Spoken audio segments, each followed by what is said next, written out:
شام صاحب ویسے یہ ان دو ججز کے جانے کے پیچھے کوئی کہانی ہے؟ کیونکہ اگر جسٹس اعجاز الاحسن اپنے ساتھی کے حق کے لیے کھڑے ہوئے تھے پھر تو ان کو جسٹس قاضی فائز عیسیٰ کے ٹائم بھی کھڑے ہونا چاہیے تھا جب ان کے خلاف ریفرنس آیا تھا. سلمہ کہانی کیا ہو سکتی ہے اس پہ تو بات ہو جائے گی, اب اس پہ بھی بات کریں گے. ڈیفینیٹلی اس کے پیچھے بہت کچھ ہے, لیکن مجھے تو ذاتی طور پہ لگ رہا ہے کہ کوئی اس ملک میں کوئی نیا بحران تو نہیں آنے والا. یہ جس انداز سے سیاسی طور پہ اور سو کالڈ نظریاتی طور پہ اتنی تقسیم ہم دیکھ رہے ہیں پاکستان کی عدلیہ میں, یہ بڑھتی چلی جا رہی. ابھی دیکھ لیں 1.5 سال کا عرصہ ہو گیا. یہ آپ دیکھ لیں جو جسٹس بندیال صاحب کے ساتھ جو چلے گئے 8 بندے تھے, 8 ججز تھے, 7 ججز ان کے ساتھ تھے قاضی صاحب کے ساتھ, وہ تقسیم بڑھتی یعنی اس حد تک کہ وہ کہتے ہیں ایک دوسرے سے گفتگو بھی نہیں ہوتی تھی. اس حد تک جس کو کہتے ہیں ایک دوسرے کو اوائڈ کرتے.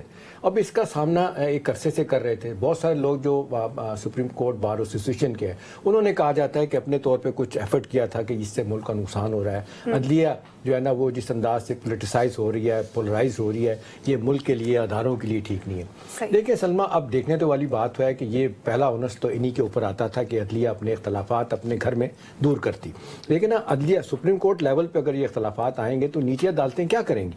اب سوال یہ ہے کہ جی یہ ابرپٹلی کیوں ہوا, یعنی جسٹس اعجاز الاحسن جو 8 ماہ بعد چیف جسٹس بننے والے تھے, ان کو کیا ضرورت پڑی کہ ریزائن کر کے چلے جائیں. دیکھیں کچھ لوگ کہتے ہیں کہ ان کو اطہر کہ بڑا بہترین موقع تھا کہ اس وقت اگر جا رہے تھے تو جو کچھ کہہ سکتے تھے اپنے استعفے میں کہہ کے چلے جاتے, لیکن جس انداز سے استعفیٰ دیا, اپنی مجبوری بتائی جی میں کام نہیں کر سکتا میں جا رہا ہوں. دیکھیں اب بہت ساری چیزیں ہیں. اب جو خبریں آ رہی ہیں سلمہ وہ یہ ہے کہ یہ گروپ جو اس وقت قاضی صاحب کا معذرت کے ساتھ یہ جو 5-4 لوگ ابھی وہاں بیٹھے ہوئے ہیں, یہ کہا جا رہا ہے کہ ان کے لیے مشکل وقت ہے.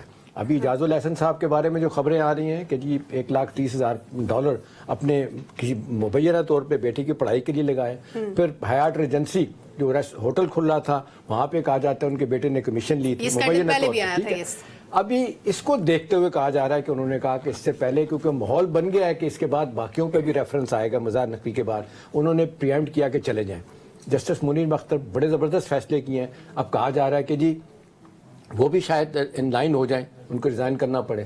دوسرا جو آؤٹ آف ٹرن جو ایلیویشن ہوئی نا کچھ ججوں کی, اب ان کو بھی خطرہ ہے. مثلا جسٹس عائشہ ملک صاحبہ ہیں, جسٹس وحید ملک صاحب ہیں جو لاہور ہائی کورٹ سے آؤٹ آف ٹرن لے کے آئے تھے, سینیئرٹی کی بنیاد پر نہیں لے کے آئے تھے. اب کہا جا رہا ہے کہ جی آپ کو کہ ان کی کمیٹی بنی ہے جس نے فیصلہ کیا جی سینیئرٹی کے ایلیمنٹ کو دیکھنا ہے.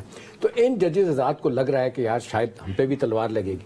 لیکن سلمہ ساری باتیں کہنے کے باوجود ابھی الیکشن ہونے جا رہے ہیں. وہی چیف جسٹس صاحب جو کہہ رہے ہیں کہ پتھر پہ لکیر ہے, وہ جو ضامن بنے ہوئے ہیں کہ جی الیکشن کروانے ہیں. آپ مجھے بتائیں کہ اس طرح کے ماحول میں ایک اور جس طرح بھی آپ نے بتایا قرارداد آ گئی ہے سپریم کورٹ اپنا سینٹ میں کہ الیکشن کو 3 ماہ کے لیے ڈیلے کیا جائے, تو میرا خیال ہے اس وقت اگر اپنے گھر کو سپریم کورٹ ان آرڈر نہیں رکھتی, ترتیب نہیں دیتی, تو اس کے نقصانات ان کو تو ہیں, پورے ملک کو بھگتنا پڑے گا. بالکل ٹھیک ہے. اور یہ ون مین رول کیوں چلتا ہے؟ Why do they claim democracy in judiciary? یہ بھی میں اطہر صاحب کی طرف دیکھیں یہ کہا جا رہا ہے کہ یہ جو جسٹس بندیال صاحب اس سے پہلے ثاقب نثار صاحب کی جو لیگیسی ہے یہ چل رہی تھی ساتھ, اور اس کو تھوڑے سے کے بعد 1.5 سال کے لیے آ کے لینا تھا انہوں نے اعجاز الاحسن نے, وہ کہتے ہیں اس کو بریک لگ گئی ہے. ٹھیک ہے, ایک تھوڑا سا اضافہ کر دوں.